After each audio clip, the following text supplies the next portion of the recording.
Hi, boy. Gulat naman ako sa'yo. Kasal na, hindi pa namin namimit yung girlfriend mo. Pero ganun pa naman, andyan na yan eh. Congrats na lang masasabi ko. And congrats sa panibago mong yugto ng iyong buhay. And good luck. And sana give and take and more happiness. Yun lang. Congrats sa inyong dalawa. Congratulations to both of you. Congratulations on your wedding day. Wishing you a lifetime of love and happiness. Hi! Hello, Jepoy and Sel. Congratulations. 2 days na lang. Ikakasal na kayo. And good luck. And enjoy the moment. At magpakatino ka na, Jepoy, ha? And I know naman na magaling kang humawak ng isang relasyon. And mapagmahal. So, congratulations! Go. Hi, Tito Jepoy. Good luck sa inyong dalawa. Best wishes. Hi! Good luck and best wishes sa inyo. Congratulations, Tito Jepoy. Congrats, boy, on finding your forever love. Wishing you all the best. You said I do, and love began anew.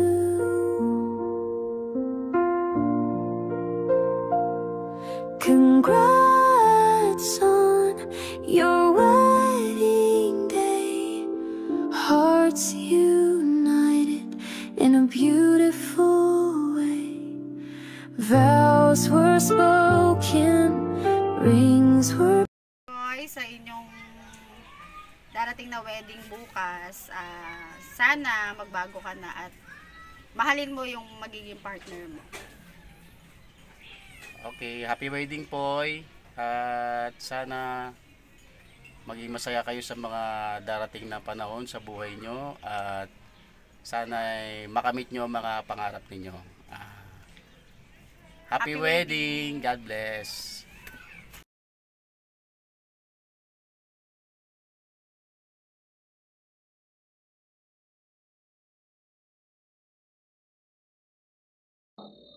Anak, masaya ako kasi kakasal ka na, kahit wala ako dyan sa tabi mo. Yung hinihiling ko sa Diyos na may makasama ka sa habang buhay ay natupad na. Alagaan nyo ang bawat isa at palaging mag-unawaan at bigyan ng respeto ang bawat isa. Lagi nyo tatandaan, mga anak, nandito lang ako nakasuporta sa inyo at nagmamahal. Kaya salamat sa Panginoon. God bless sa inyong kasal.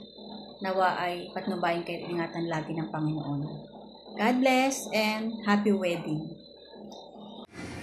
Hello, Hazel. Congratulations. Sa'yo, pamangkin. Salamat sa Lord dahil natagpuan mo na yung the one and only mo. Para kay Gerald. Hello, Gerald. Congratulations sa'yo.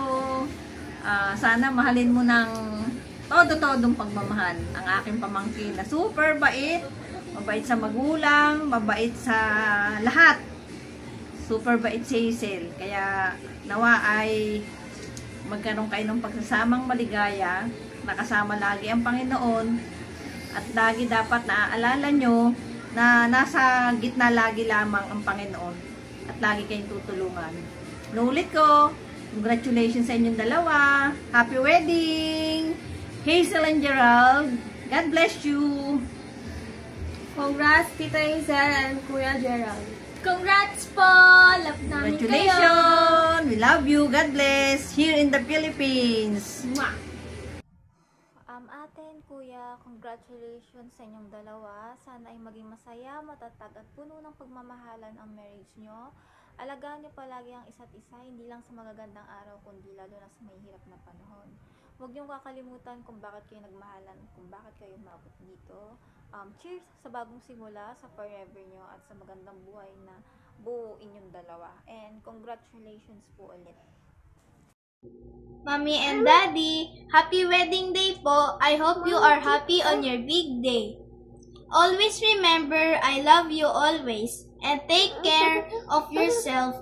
And know that you have Daddy Gerald on your side. I know you will always be happy. Daddy Gerald, always take care and I love you. Happy wedding day po! Mwah!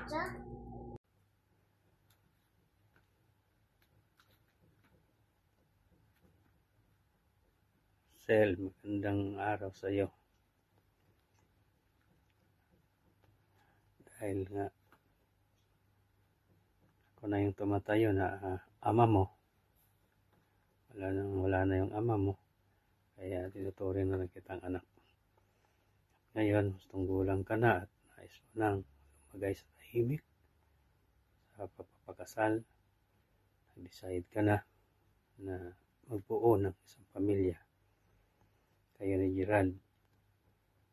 Dahil ito'y sabi nga, ito'y kalooban ng Diyos na kayo pinagtagpo, mahalan, at magbuo ng isang pamilya, kasama kayo sa hirap at ginawa, na matupad ang pangarap ninyo sa buhay bilang mag-asawa. Kaya masabi ko sa iyo, pagpalain ka sa iyong desisyon, spiritually, materially, physically, na matupad ang pangarap mo sa buhay, na magkaroon ng isang pamilya, bumuo ng pamilya, kasama si Gerald sa inyong pagmamahalan. Matupad ang pangarap ninyo bilang pamilya. Kaya itong usapin na pagpapakasal ay isang sagradong usapin. Dahil hindi ito biro. Dahil ito'y binasbasa ng Diyos na kayo pagpalain. Sabi nga, salita ng Diyos na hindi na kayo dalawa, kundi kayo pinag-isa. Isa na kayo sa harapan ng Diyos. Kaya sabi ko sa inyo, sa iyong pagdesisyon, sa inyong dalawa, lalo na sa iyo, Sel, pagpalain ka. Decision, spiritually, materially, sa physically. Matupad ang pangarap niyo sa buhay na magkasama kayo. Na sa hirap at ginawa, masayang pamilya. Nagmamahalan sa hirapan at ginawa. Nagdadamayan, ang sabi nga nila. Nagtutulungan. Yan ang buhay na may asawa. Nagunawaan. Yan. Nagbibigayan. Yan ang buhay ng mag-asawa. Kaya maging masaya ang inyong pagsasama. Yun ang dalangin ko lagi na masaya ang inyong pagsasama. Matupad ang pangarap niyo sa buhay. I declare blessing, I speak blessing sa inyong dalawa. Dahil yan ang desisyon ninyo. Pagpalain kayo sa inyong mga pangarap sa buhay. God bless sa inyo. Hello, Ate Hazel and Gerald. Congratulations for your wedding. Happy ako kasi isa ako sa nakasaksi sa kasalan niyo kahapon. At pinapanalangin ko lahat ng sinumpaan yung pangako kahapon na nakakaiyak at nakakasakit ng nakakahingi ng tubig ay maging gabay sa pagsasama niyong dalawa. Wish you happiness sa inyong pagsasama. Salamat!